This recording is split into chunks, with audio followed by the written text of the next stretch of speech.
Good evening प्यारे प्यारे बच्चों। आज हम लोग एक नया चैप्टर पढ़ने जा रहे हैं, स्ट्रक्चरल ऑर्गेनाइजेशन इन एनिमल्स। अभी तक हम लोगों ने इसके बारे में थोड़ा सा पढ़ भी रखा है, लाइक एनिमल किंगडम जैसी चीज़ों में यूनिसेलुलर ऑर्गेनिज्म, मल्टीसेलुलर। जैसे कि मैं बात करता हूँ किंगडम मोनेरा, अगर मैं बात करूँ प्रोटिस्टा, एनिमेलिया, फंजाई और आपका प्लांटिप। 5 किंगडम में से हम पढ़ने जा रहे हैं किंगडम एनिमेलिया में कुछ बेसिक बातें। तो एक पूरा डेडिकेटेड चैप्टर था जिसमें हम लोग ने एनिमल के बारे में ही पढ़ा था। पोरीफेरा, सिलेंट्रेटा, टीनोफोरा, है ना, एनेलिडा, और तो प्लेटिहेल्मिन्थीज, एस्केहेल्मिन्थीज, एनेलिडा, ऑर्थोपोडा, इसके बाद मेमेलिया, इसके बाद ये मोलस्का मेमेलिया, बहुत सारी चीज़ें पढ़ी। आज हम लोग देखने जा रहे हैं कि ये जो एनिमल है इनका स्ट्रक्चरल ऑर्गेनाइजेशन कैसा है। क्या कैसा है? Structural organisation. इनकी स्ट्रक्चरल ऑर्गेनाइजेशन में हम के बारे में हम पढ़ने जा रहे हैं। चलो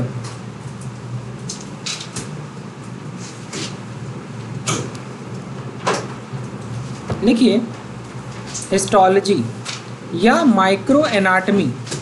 लिखिए स्टडी ऑफ टिश्यूज। क्या लिखेंगे?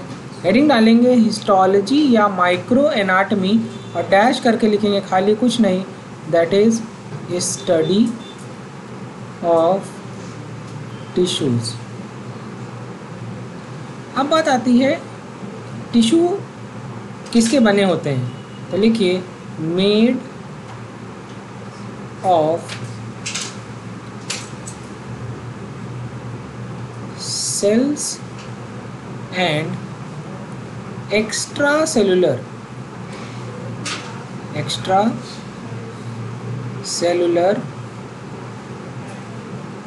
मैट्रिक्स। सेल के और एक्स्ट्रा सेलुलर मैट्रिक्स से मिलके बने होते हैं। अब बात आती है कि एक्स्ट्रा सेलुलर मैट्रिक्स किसका बना है,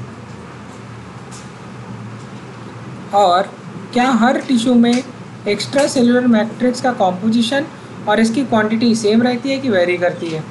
तो लिखिए दिस वेरीज इन। तो दो चीज़ों में वेरी करती है, एक होता है कॉम्पोजिशन और एक होता है quantity. It varies in composition and quantity in different type of tissues। ठीक है,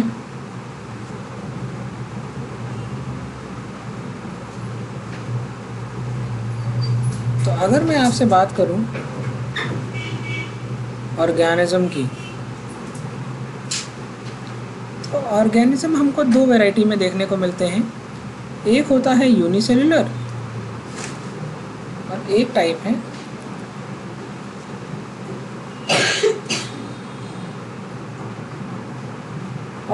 टाइप है दैट इज मल्टी सेलुलर। अब चाहे कोई भी ऑर्गेनिज्म हो, यूनिसेलुलर में हमने ये पढ़ा था कि they perform all function are perform by single cell. All functions are performed by single cell. अब बात आती है ये फंक्शंस क्या क्या हैं।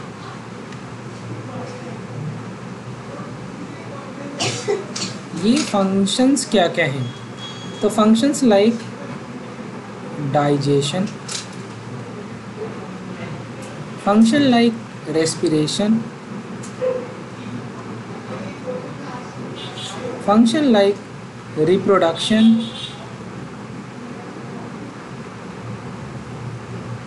ठीक है, एटसेट्रा। जब मैं बात करता हूँ मल्टी सेलुलर ऑर्गेनिज्म की,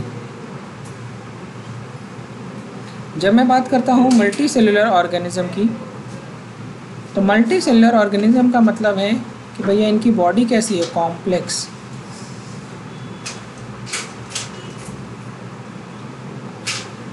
और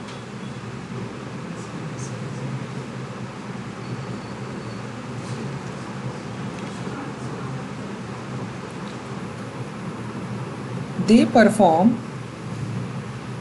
same basic functions. Same basic functions are performed या are carried by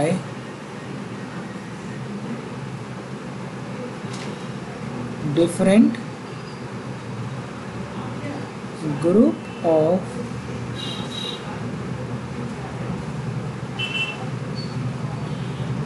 cells.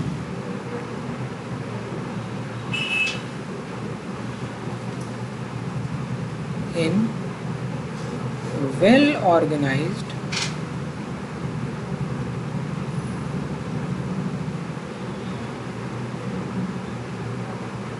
manner. In a very well organized manner.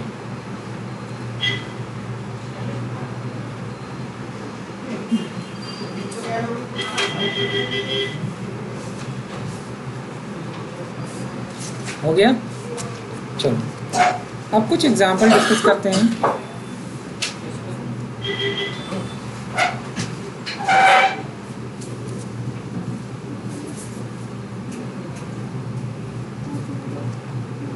यहाँ तक मैंने आपको लिखवा दिया, वेल ऑर्गेनाइज्ड मैनर तक लिखवा दिया ना। चलिए अब यहाँ पर कुछ इंटरेस्टिंग बात लिखिए। पढ़ो चुपचाप। हम बात कर रहे हैं हाइड्रा की और हम बात कर रहे हैं ह्यूमन की। हाइड्रा इज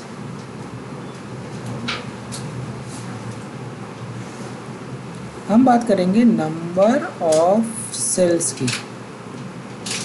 तो number of cells in thousands, और हमारी बॉडी में बिलियंस में है।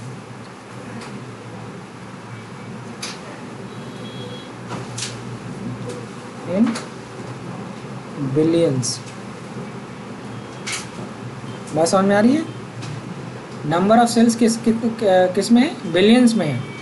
वहाँ पर क्या है? थाउजेंड्स में है।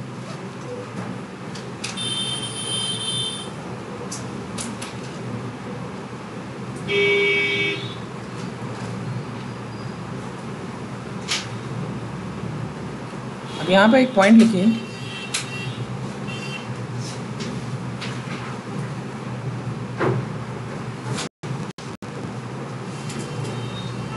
Perform various functions.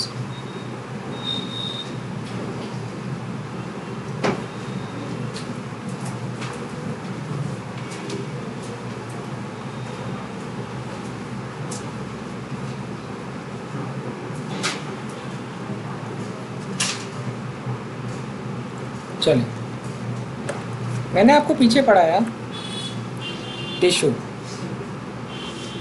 पढ़ाया ना। टिश्यू के बारे में एक पॉइंट लिखो। जगह है क्या आप लोग के पास? मैं यहीं लिख दूँ? आप लोग के पास जगह है कि नहीं, कि अलग से लिखवा दूँ? नहीं है। चलिए तो अलग से लिख लीजिए, वहीं कहीं लिखिए, एक पॉइंट लिखिए, बहुत अच्छा पॉइंट है। लिखिए, a group of similar cells, a group of similar cells along with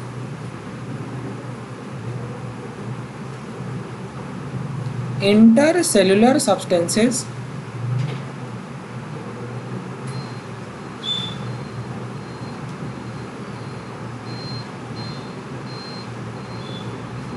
perform a specific function, इसको हम क्या कहेंगे? टिश्यू। क्या कहेंगे? टिश्यू। तो what is tissue? Tissue is a group of similar cell along with intercellular substances, along with intercellular substance perform a specific function। बात समझ में आ गई? चलो अब आगे हम लोग पढ़ने जा रहे हैं टाइप ऑफ टिश्यूज।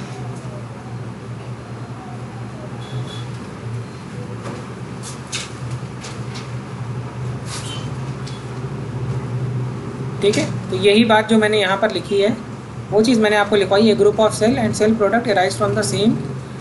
अब इसमें एक पॉइंट और ऐड करिए, ओरिजिन, सेम ओरिजिन। वहीं कॉमा करके एक फंक्शन के पहले नहीं लिखना चाहते हैं, चलिए सेम ओरिजिन लिख लेते तो और अच्छा लगता। लिखवाया मैंने a group of cell and intercellular substance, लिखवाया ना, जरा लाइन बोलिए। फॉर्म नहीं, पूरा लाइन बोलिए। जस्ट परफॉर्म के पहले, परफॉर्म के पहले लिखो सेम ओरिजिन, सेम ओरिजिन। मतलब अच्छा, एम्ब्रियो में कौन कौन से रीजन्स होते हैं?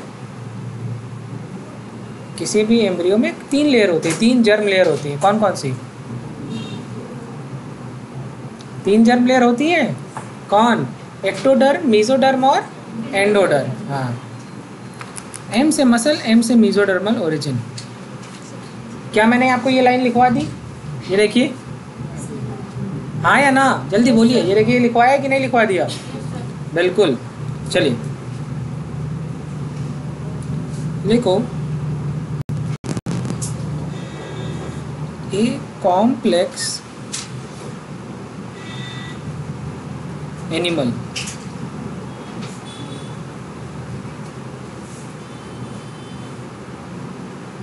consists of 4 basic type of tissue।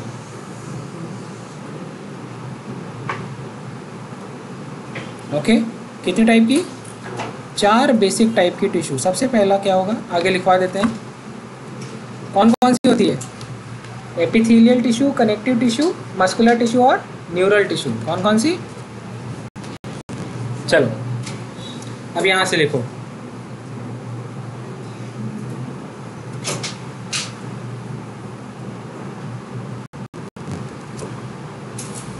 कितने टाइप की टिश्यू है? Epithelial tissue, connective tissue, muscular tissue और नर्वस टिश्यू।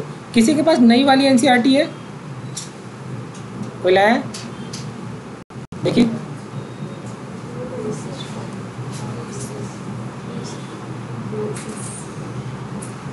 क्योंकि आपकी एनसीईआरटी में सिलेबस जो है रिड्यूस हो गया है, तो आप उतना ही पढ़िए जितने की आपको ज़रूरत है।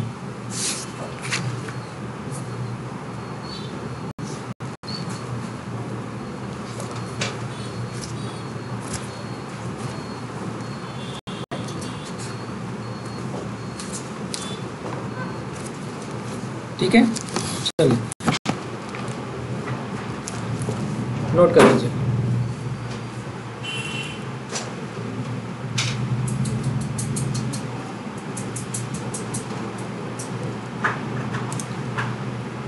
नोट कर लिया? तो देखिए, टिश्यू है इस तरीके से, इसका ऑर्गेनाइजेशन है। एपिथेलियल मतलब आप ऐसे समझ लीजिए, क्योंकि अब आपको पढ़ाना नहीं है, आपके सिलेबस में नहीं है, बट मैं एक रफली आपको बता दे रहा हूँ। आपकी बॉडी की जितनी भी लाइनिंग है, अब लाइनिंग बाहर भी होती है और अंदर भी होती है। मुख को समूह खोलिए तो अंदर भी आपको पूरी मेम्ब्रेन दिखेगी। ये एपिथेलियल टिश्यू है। कैसी टिश्यू है?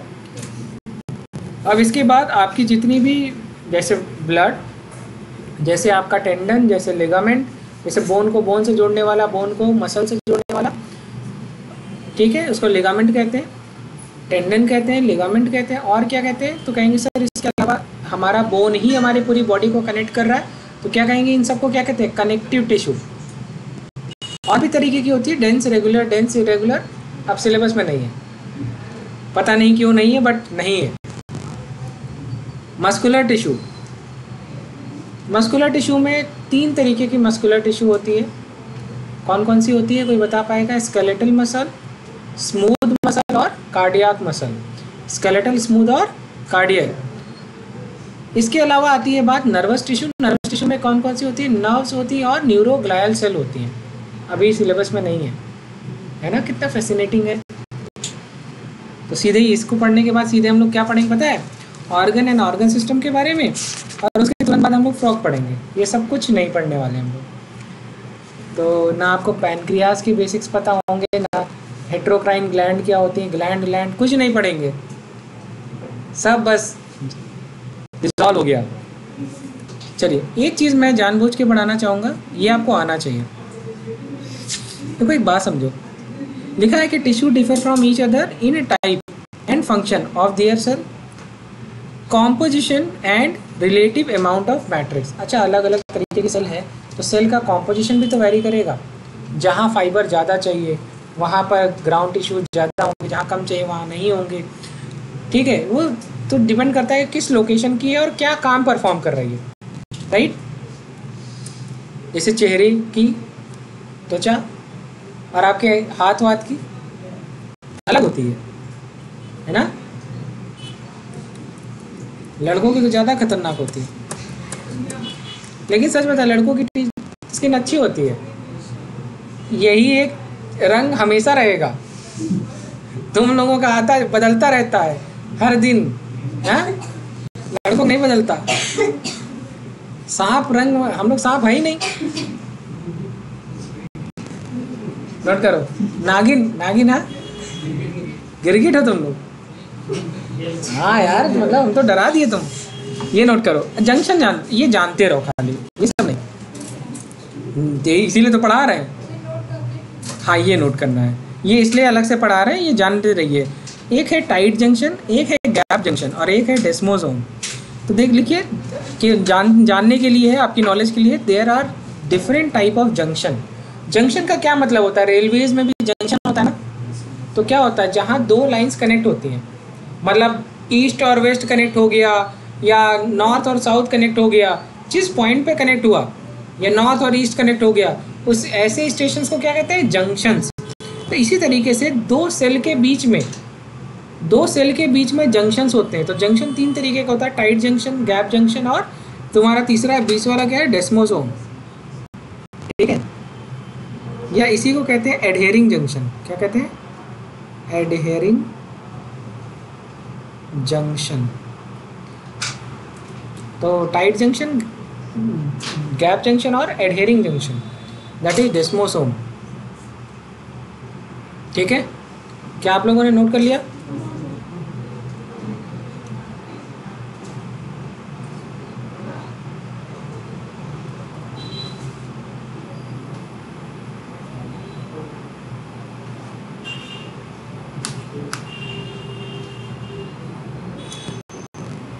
डन? अब खाली जानने के लिए, अगर ज़रूरत लगे तो नोट करिएगा।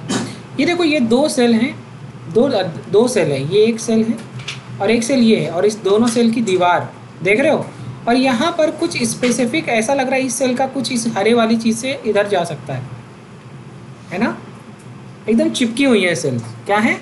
चिपकी हुई सेल है, तो कुछ भी किसी तरीके का लीकेज होगा कि नहीं होगा? जैसे दो बहनों का कमरा बिल्कुल बगल बगल में हो और वो लोग डोर पे खड़ी होकर लड़ाई कर रहे हैं, तो इन बाहर के लोगों को पता चलेगा क्या? घर के अंदर कमरा है, अब दो बहनों का कमरा है एकदम, बस तुम बदतमीज़, वो कह रही तुम बदतमीज़, तो वो एकदम सामने सामने हो रही है। तो अब वो घर के अंदर तक तो आवाज़ रहेगी, लेकिन तीसरे घर नहीं जाएगी। हाँ, आज से मेरे कमरे में मत चली आना। ठीक है, अब समझो, दो फ्लैट है, क्या है? दो फ्लैट है, आमने सामने है। दो फ्लैट है और आमने सामने, तो बीच में गैलरी भी होगी। अब अगर बीच में गैलरी होगी तो वो अपने घर से चिल्लाएंगी, अपने घर चिल्लाएंगी, चीनी लेके चली जाती हैं, वापस नहीं करना होता है। हाँ, तो अभी इसमें थोड़ा सा बगल वाले फ्लैट में आवाज़ जा सकती है कि नहीं? जा सकती है, और सब ऐसे खड़े हो जाएंगे सुनने के लिए। और तीसरा है दैट इज, पहला टाइट जंक्शन पढ़ा, एडहेरिंग जंक्शन पढ़ा, अब गैप जंक्शन। जैसे यहाँ से दूसरे अपार्टमेंट में बुलाना है, ए कल्लू इधर आ, तो आप बस समझिए ये क्या है, ये किस तरीके का जंक्शन है, तो कहें गैप। तो टाइट जंक्शन समझ में आया। तो ये देखो एक बात लिखी हुई है, junction between epithelial cell prevent leakage of body fluid, मतलब एक सेल से दूसरे सेल में चली गई इंफॉर्मेशन या जो भी चीज़ हमको भेजनी थी, ठीक है। जैसे हमारे स्वेट ग्लैंड की बात कर रहे हैं, इतना आपके एग्जाम में अब आएगा ही नहीं तो क्यों पढ़ना। दूसरा है डेस्मोसोम, ये कहाँ पे है, मसल सेल। मसल सेल किस किस तरीके के, लाइक स्केलेटल मसल है, स्मूथ मसल है, तो पूरी मसल के मसल कॉन्ट्रैक्ट करती है, मसल की एक सेल कॉन्ट्रैक्ट करती है, मसल की सारी सेल एक साथ कॉन्ट्रैक्ट करती है, एक साथ, जैसे स्मूथ मसल, ठीक है। चलो, और इतनी जल्दी कॉन्ट्रैक्ट होगी आपको पता ही नहीं चलेगा। तो ये क्या हो गया, एडहेरिंग जंक्शन, तो इन्फॉर्मेशन बहुत तेज़ी से स्प्रेड हो रही है। अगला है गैप जंक्शन। गैप जंक्शन में क्या होता है, यहाँ पर साइटोप्लाज्मिक चैनल्स होते हैं और इन्हीं के थ्रू जो है कोई भी केमिकल एक्सचेंज होता है। अगर आपके सिलेबस में होता तो मैं मेहनत करके पढ़ाता, अब मैं मेहनत करके इसको नहीं पढ़ाऊँगा, क्या करना है। तो फ्रॉग पढ़ने से पहले कुछ और पढ़ लेते हैं, चलो कुछ बेसिक्स पढ़ लेते हैं। हेडिंग डालिए, पॉइंट लिखिए,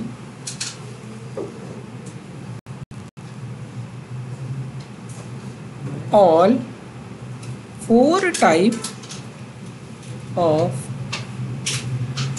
tissues are organized in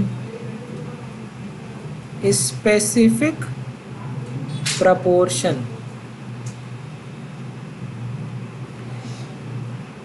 and pattern and form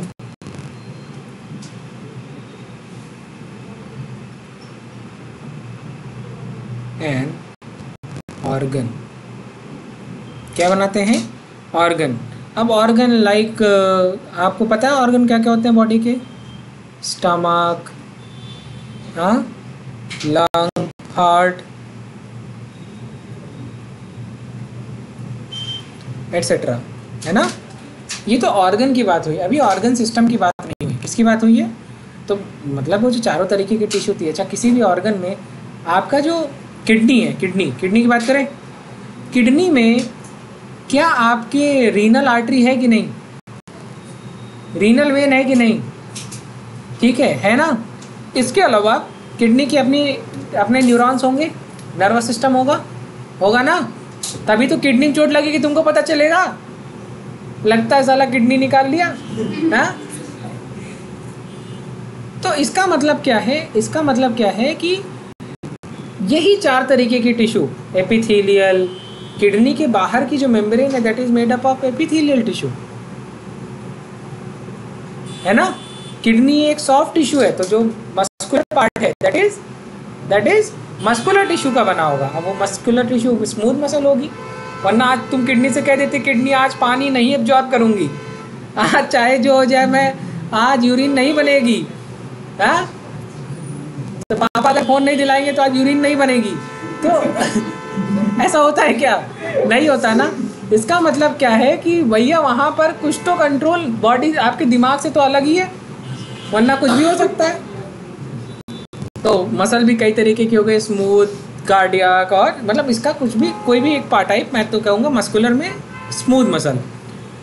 और इसके बाद क्या आ गया, अभी मैंने न्यूरॉन्स की बात करी, अभी इसके पहले मैंने आपको एक और कौन सी थी, एपिथेलियल, कनेक्टिव तो ब्लड सप्लाई तो है ही है, ग्लोमेरुलस में तो ब्लड का पूरा एफरेंट आर्टीरियोल सुना है ना, ये सब।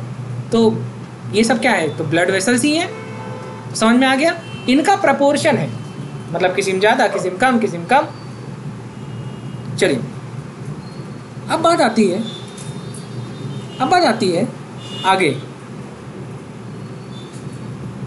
लिखिए, ये तो था ऑर्गन, अब यहाँ पर लिखिए organ system.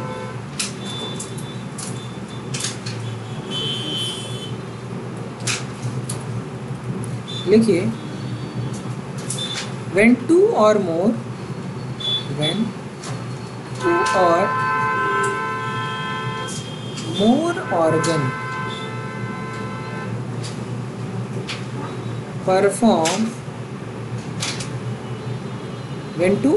organ perform common function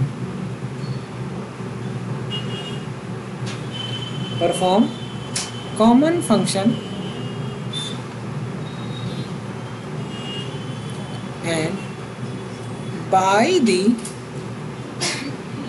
physical and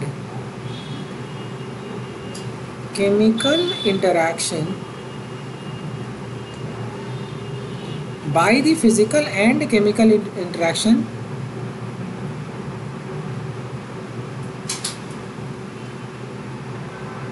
together एक साथ they form organ system। अब ऑर्गन सिस्टम का example like digestive system, excretory system, है ना, etcetera, reproductive system, respiratory system. क्या सब लिखवा दे क्या? समझ गए ना? अब यहाँ से चीज़ें इंटरेस्टिंग है। कैसे इंटरेस्टिंग है ये देखिए। जैसे मैं बात कर रहा हूँ डाइजेस्टिव सिस्टम की, ज़्यादा बड़ी बात नहीं करेंगे, छोटी छोटी बात करेंगे।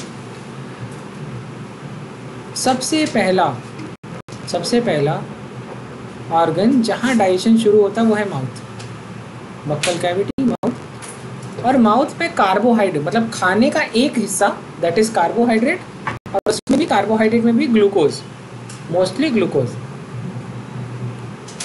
ग्लूकोज डाइजेस्ट होता है पार्शियली। और वहाँ पे कौन सा एंजाइम होता है मुंह में? Salivary amylase. कौन सा है? Salivary amylase. तो तुमने खाना खाया, खाने में रोटियां कुछ देर ज़्यादा चबाई, उतनी देर में सलाइवरी एमाइलेज ने अपना काम शुरू कर दिया, रोटियां तुमको मीठी लगने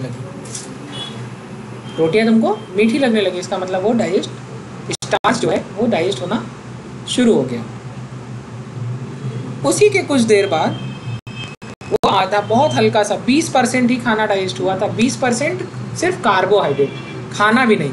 खाना में तो प्रोटीन भी है, न्यूक्लिक एसिड भी है, कार्बोहाइड्रेट भी है, फैट भी है, दैट इज लिपिड भी है, लेकिन इतने का सिर्फ एक हिस्सा, और उस हिस्से का भी सिर्फ 20% किस में टूटा? ग्लूकोज में या डाइजेस्ट हुआ।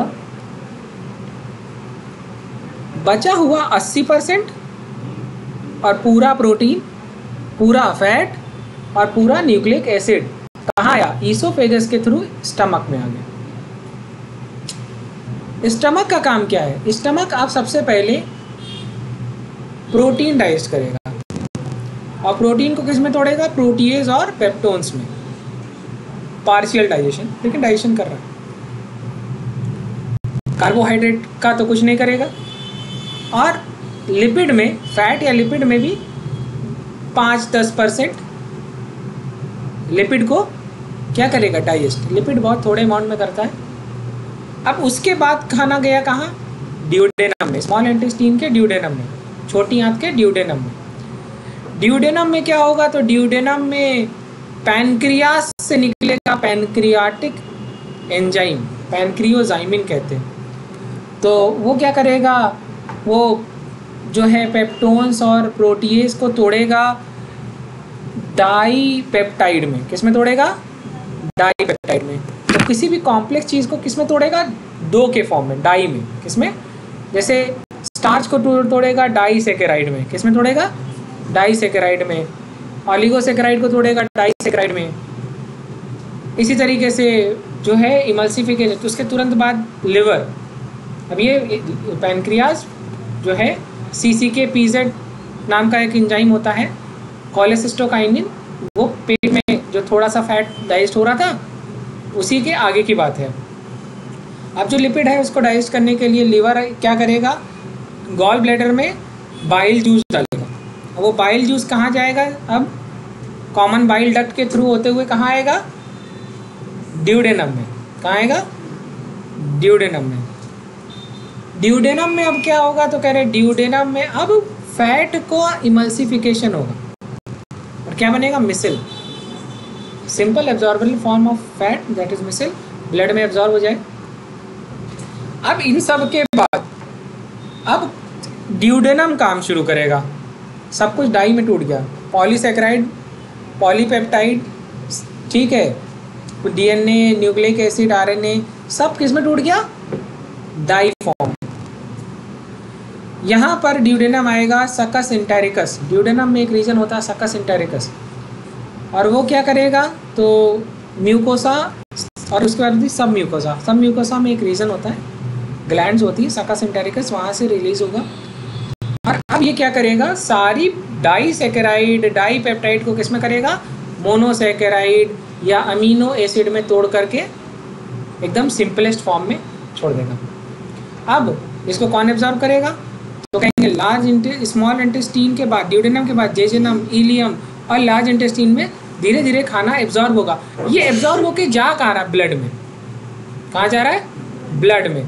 ब्लड में गया और ब्लड से ये पूरी बॉडी में सर्कुलेट करेगा, ब्लड से पूरी बॉडी में जाएगा तो फिर सारे टिश्यूज़ को मिलेगा कैपिलरी के थ्रू। किसके थ्रू, तो आर्टरी के थ्रू जाएगा कैपिलरी, और कैपिलरी के बाद यही ब्लड कैपिलरी सारी गंदगियों को इकट्ठा करेगी वेन के थ्रू, वापस से लंग्स के पास, लंग्स के पास से एक्सक्रीट करेगी बची हुई चीज़ों को किडनी, किडनी का ये हिसाब करो इसको, ठीक है, समझ में आ गई बात, ठीक पढ़ा रहे। चलिए, तो ये चैप्टर आपके सिलेबस में नहीं था लेकिन मैंने पढ़ा दिया। The name of the chapter is digestive system. पहले हुआ करता था डाइजेशन, अब हट गया, अब आपके सिलेबस से हट गया डाइजेशन, बट आज ये अधूरी नॉलेज से कुछ होगा नहीं। चलिए, यहाँ तक समझ में आ गया। अब एक पॉइंट लिखिए,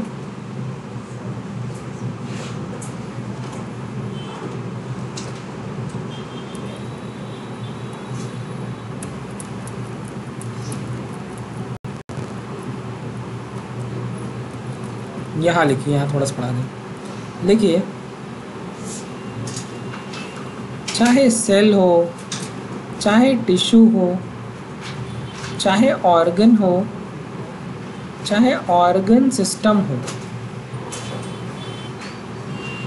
ठीक है, दे स्प्लिट अप वर्क, ठीक है, they split up work and exhibit division of labor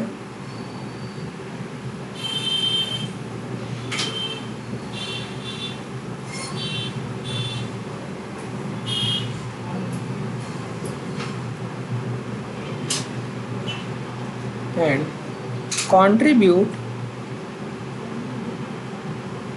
to survival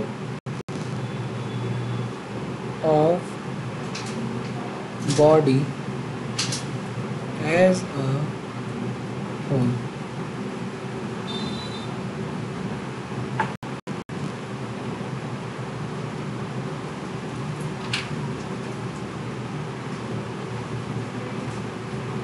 ठीक है,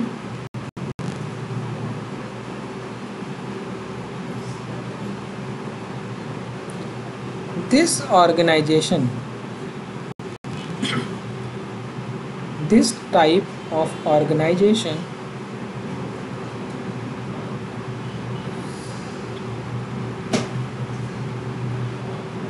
is more efficient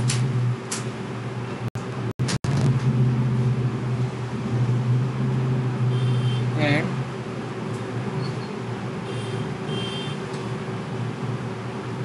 better coordinating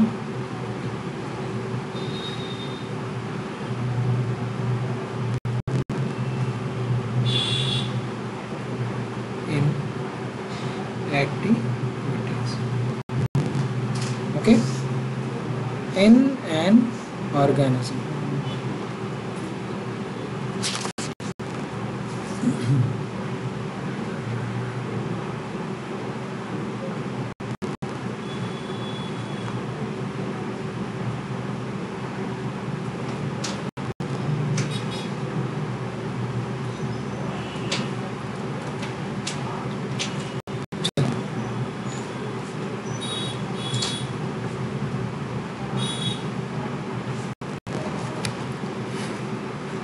आगे बढ़ते हैं, टॉपिक खत्म हो गया ये वाला। अब हम लोग पढ़ने जा रहे हैं फ्रॉग। किसने नहीं नोट किया?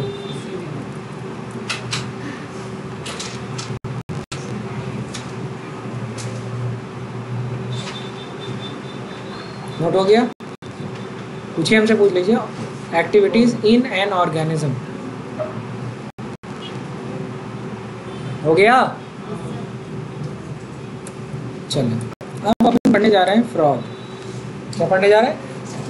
फ्रॉग।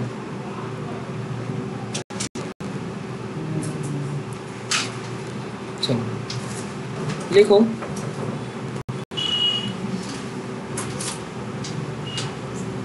लिखो सबसे पहला पॉइंट, टेललेस एम्फीबियन। और ये दे आर हैबिटेट। अब इनका हैबिटेट देखो कहाँ पाए जाते हैं, कहाँ कहाँ पाए जाते हैं? फ्रेश वाटर और लैंड। ठीक है, कौन से क्लास और कौन सा क्लास? एम्फीबिया। किस क्लास से बिलोंग करते हैं? Class amphibia. और फाइलम कौन सा है बेटा? हाँ, Chordata. Phylum Chordata. Body temperature constant की नहीं? नहीं, बहुत अच्छी बात। चले पढ़े।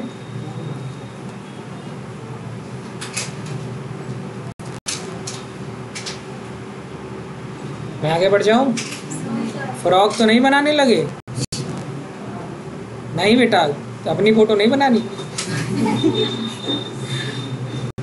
ठीक है, चले।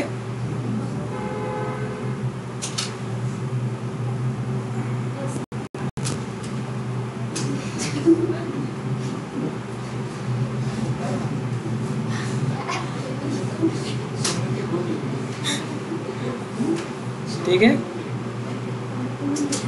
अब इसमें से ही कुछ खा लो। एक इंपॉर्टेंट पॉइंट है इतने में, दैट इज लिखो कार्निवोर्स। कैसे होते हैं? तो ये घास पत्ती नहीं खाता, क्या खाता है? कीड़े खाता है। तो केवल एक पॉइंट लिखो, डैश करके केवल एक पॉइंट लिखो, कार्निवोर्स। ठीक है, चलो एक एक करके पढ़ते हैं। Most common species in India, तो लिखो इन इंडिया। केवल काम की चीज, most common species, that is Rana tigrina. That is Rana tigrina.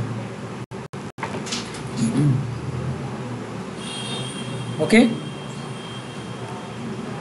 चलो देखो क्या लिखा हुआ है। Poikilothermic an amniote, that is cold blooded animal and do not develop amnion. यहाँ पे केवल एक पॉइंट लिखो, ये पूरा पॉइकिलोथर्म्स लिखो तो बताएं। यहाँ से यहाँ तक लिखो। अब इसमें कुछ पॉइंट लिखो। पॉइकिलोथर्म का मतलब होता है भैया बॉडी का टेम्परेचर कांस्टेंट नहीं है। पॉइकिलोथर्म का मतलब होता है कोल्ड ब्लडेड। क्या?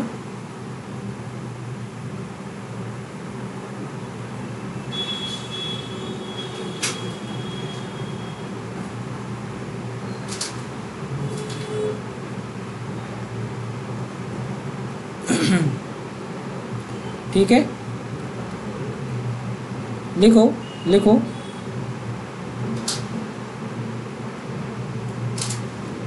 डू नॉट, नहीं दिख रहा है क्या? कोई और कलर ले लें। Do not have constant body temperature. तो इसका मतलब जैसे जैसे इन्वायरमेंट का टेम्परेचर वेरी करेगा वैसे वैसे इनकी बॉडी का टेम्परेचर वेरी करेगा। तो लिखो टेम्परेचर वेरीज, टेम्परेचर लिखो बॉडी टेम्परेचर, बॉडी लिख लेना, varies with temperature of environment।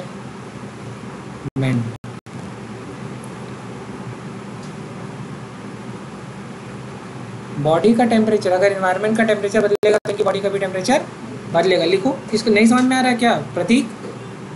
हाँ या ना? लिखो, हम बोल रहे हैं temperature varies with temperature of body environment, body temperature varies with temperature of environment. बस इतना। चलो,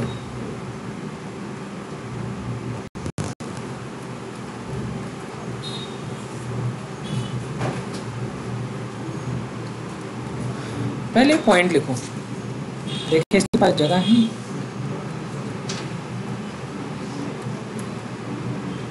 यहाँ लिखवाते हैं, एक पॉइंट लिखो, देखो बॉडी कलर लिखो,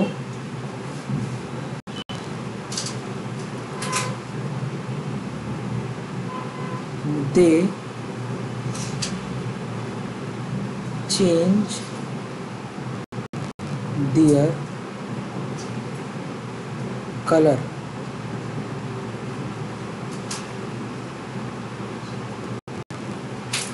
to hide them from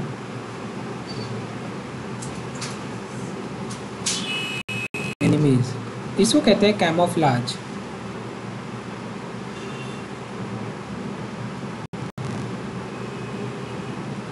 camouflage मतलब अगर घास हरी है तो इनकी बॉडी का कलर भी कैसा हो जाएगा? ग्रीन, ठीक है। और अगर ये जमीन उमीन में है तो कैसे हो जाएंगे? येलो, ताकि मिट्टी कलर के हो जाए, है ना, सैंड वगैरह में है तो कैमोफ्लाज भी शो करते हैं। अब इसके बाद वाली चीज़ें अच्छी हैं।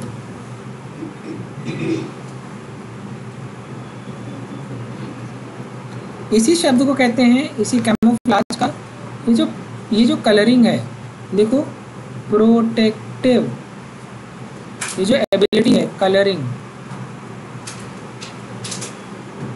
Protective colouring, protective PROTECTIVE colouring COLOURING, इस तरीके की प्रोटेक्टिव कलरिंग को क्या कहते हैं?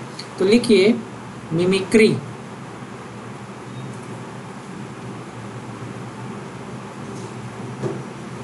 मिमिक कर रहे हैं, घास जैसे दिख रहे हैं, नहीं पता चल पा रहा है, हाँ मिट्टी जैसे दिख रहा है, नहीं पता चल पा रहा कि मिट्टी है कि फ्रॉग चढ़ गए उस पर, ठीक है। तो क्या है? Protective covering. चलो, ये इंपॉर्टेंट है। लिखा है हाइबरनेशन और लिखा है एस्टाइवेशन, ठीक है। चलो, ड्यूरिंग एडवर्स कंडीशन ऐसे लिखो। एस्टाइवेशन का मतलब क्या होता है? खाली ऐसे लिख लेना, समर स्लीप। और ये कहाँ है? Winter sleep. और ये कब होता है? इन एडवर्स कंडीशन, ठीक है। हाइबरनेशन एंड एस्टाइवेशन देखो क्यों होता है, to tide over adverse climatic condition. बस नीचे का पॉइंट मत लिखना कुछ।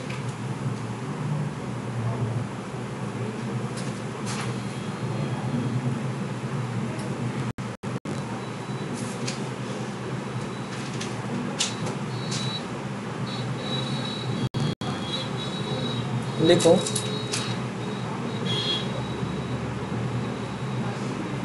दे शेल्टर इन डीप burrows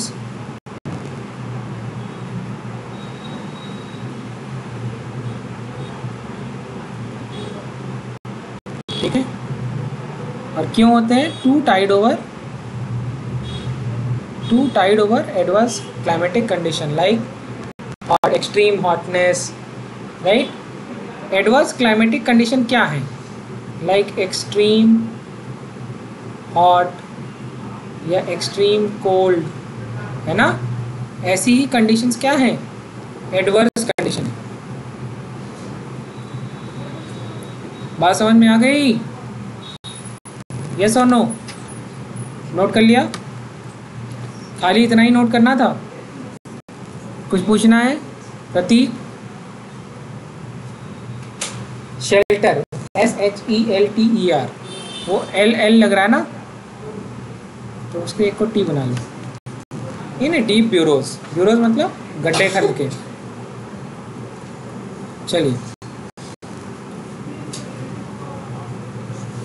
अब बात आती है कि ऐसी सिचुएशन में जब ये बाहर जा नहीं रहे तो ये जिंदा कैसे है ना। तो ये लिखिए रीज़न, देखो तीनों ही पॉइंट इंपॉर्टेंट है।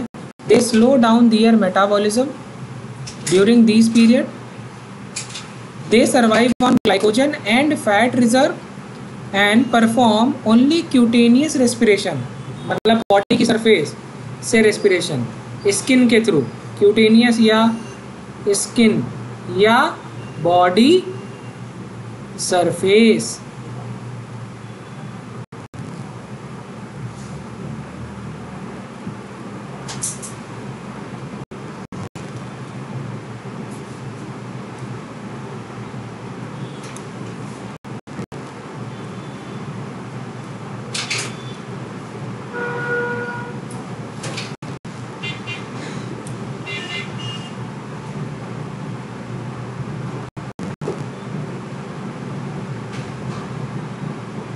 हो गया,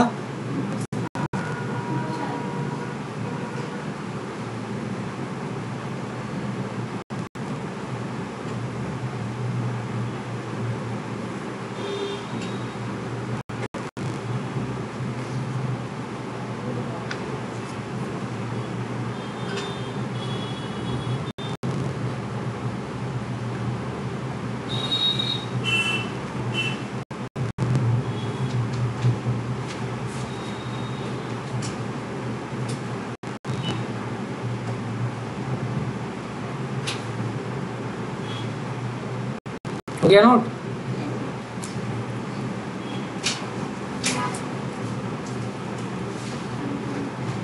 सब पढ़ा दिया है क्या मैंने, कैमोफ्लेज पढ़ा दिया, हाँ या ना, लिखवाया ना, देख रहे हो पता चल रहा है।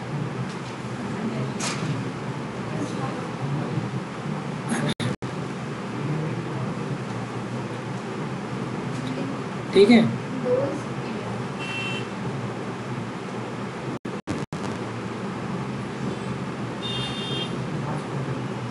अब से इम्पोर्टेंट है, हेडिंग डालिए मॉर्फोलॉजी।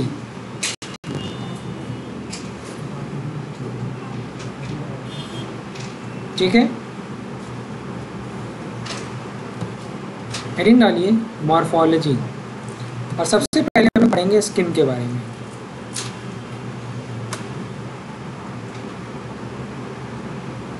यहाँ से नोट करिए, देखो आ रहा,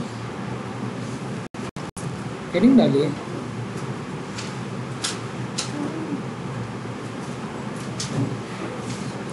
सबसे पहले हम लोग पढ़ने जा रहे हैं स्किन। देख रहे हो पानी में रहता है लेकिन पानी नहीं पीता। स्किन के बारे में कुछ खास बात, इसकी स्किन कैसी होती है? स्मूथ और स्लिपरी।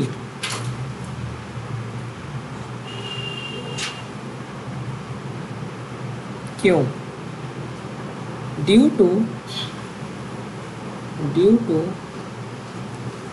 Presence of mucus.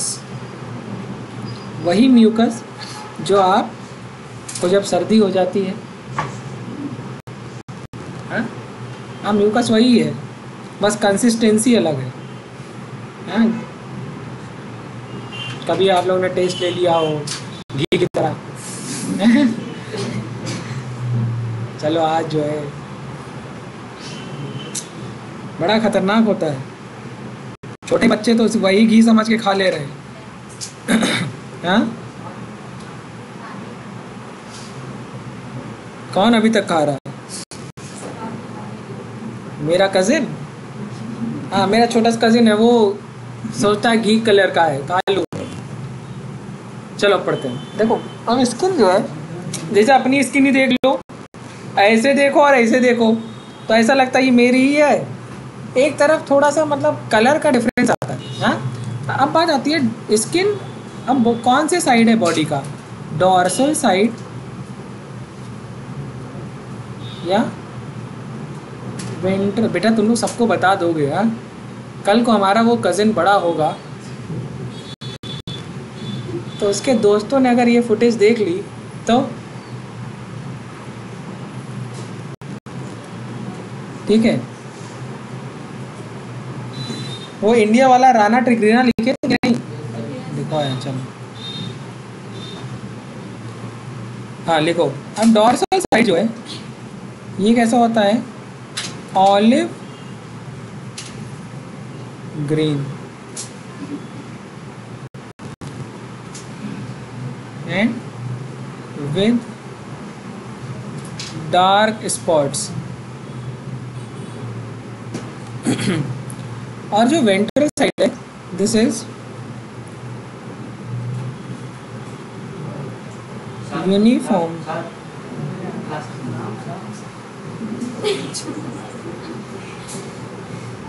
वहीं से पढ़ो क्या बेटा?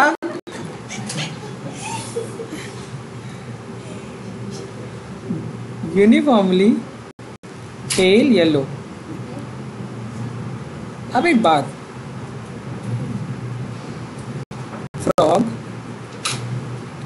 नेवर ड्रिंक, देखो वाटर। हाँ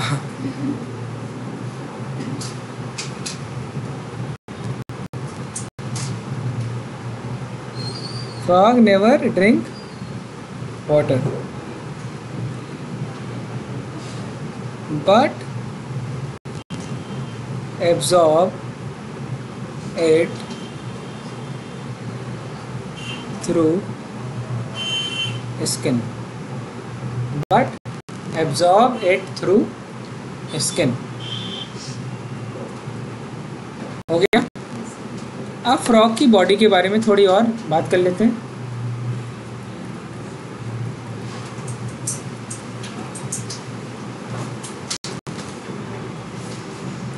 लिखो, हेडिंग डालो बॉडी डिवीजन।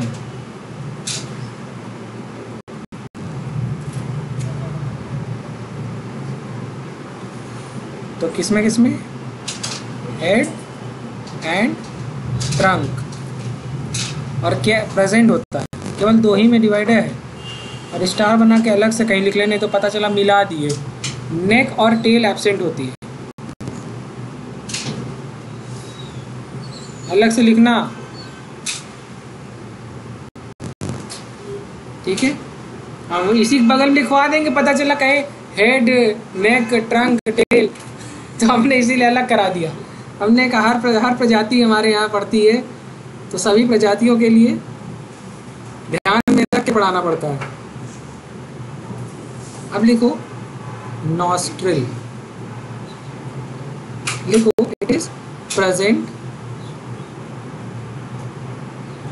present above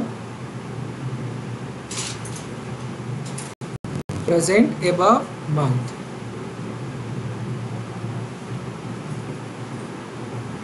और ये कैसा होता है? पेयर्ड होता है। कैसा होता है? Paired. Nostrils are paired and present above mouth. ठीक है, कहीं दिख रहा है तुमको नॉस्ट्रल? यही है ये नॉस्ट्रल। हम लोगों की थोड़ी सी ज़्यादा समझ में आती है, इन लोगों की थोड़ी कम समझ आ रही है। देखना है क्या इसको? अभी देख नहीं पा रही हो? देखो, ठीक है। यही नोज पिन यही लगवाती है ना, नोज पिन समथिंग। चलो, यहाँ तक समझ में आ गया?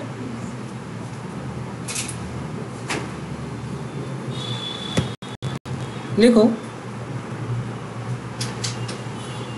आई, बल्ज बाहर निकली हुई है, and covered by nictitating membrane, and this nictitating membrane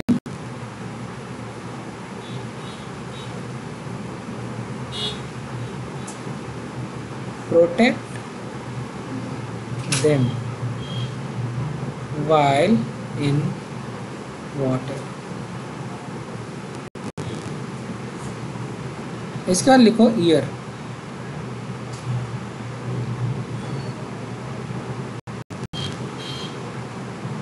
year रहेगा that is membranous tympanum, present behind eye, आंखों के पीछे, ईयर ड्रम।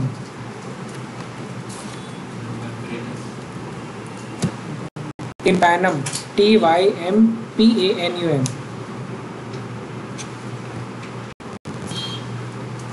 ठीक है,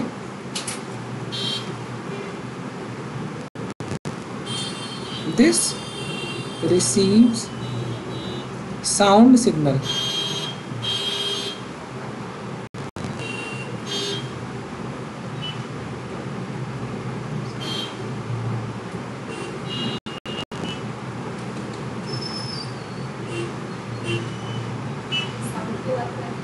signal SIGNALS present behind eye। ठीक है,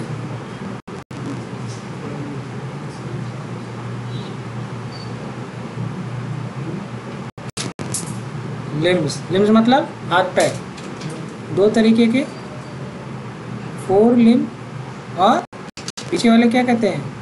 हिंड लिम्ब। इनका फंक्शन क्या है भैया? क्या काम करेंगे? स्विमिंग में मदद करेंगे, वॉकिंग में मदद करेंगे, लीपिंग में मदद करेंगे एंड बरोइंग में मदद करेंगे। जो आपका हिंड लिम्ब होता है, आपका नहीं मतलब मेंढक का,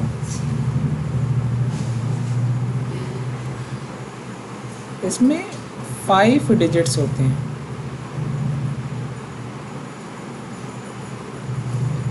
5 डिजिट्स होते हैं और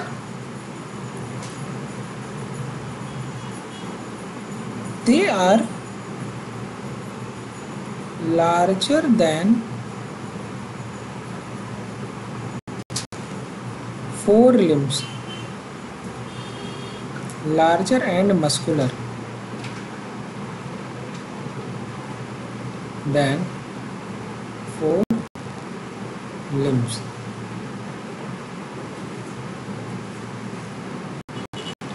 ये जो 4 limbs हैं, इसमें 4 डिजिट होते हैं। आगे 4 उंगलियां, पीछे नीचे मतलब आगे वाले पैरों में 4 उंगलियां, पीछे वाले पैरों में 5 उंगलियां। ठीक है। अब बात आती है इनके जितने भी फीट होते हैं, लिम्स होते हैं, दीज आर वेब्ड। कैसे होते हैं? वेब्ड, मतलब इस तरीके के।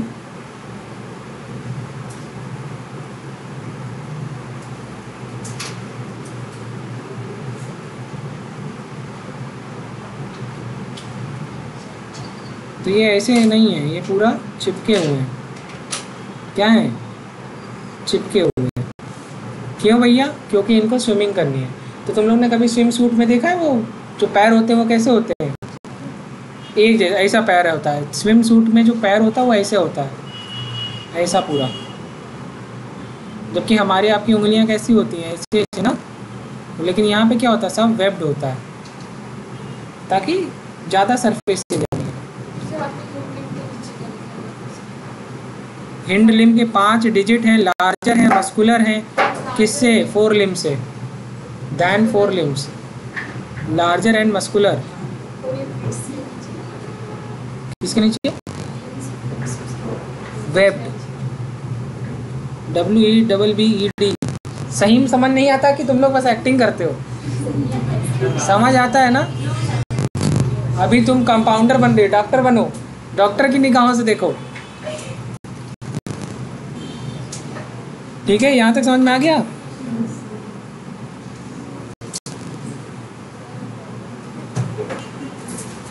चलो अब इसके आगे नेक्स्ट क्लास में पढ़ेंगे। Thank you.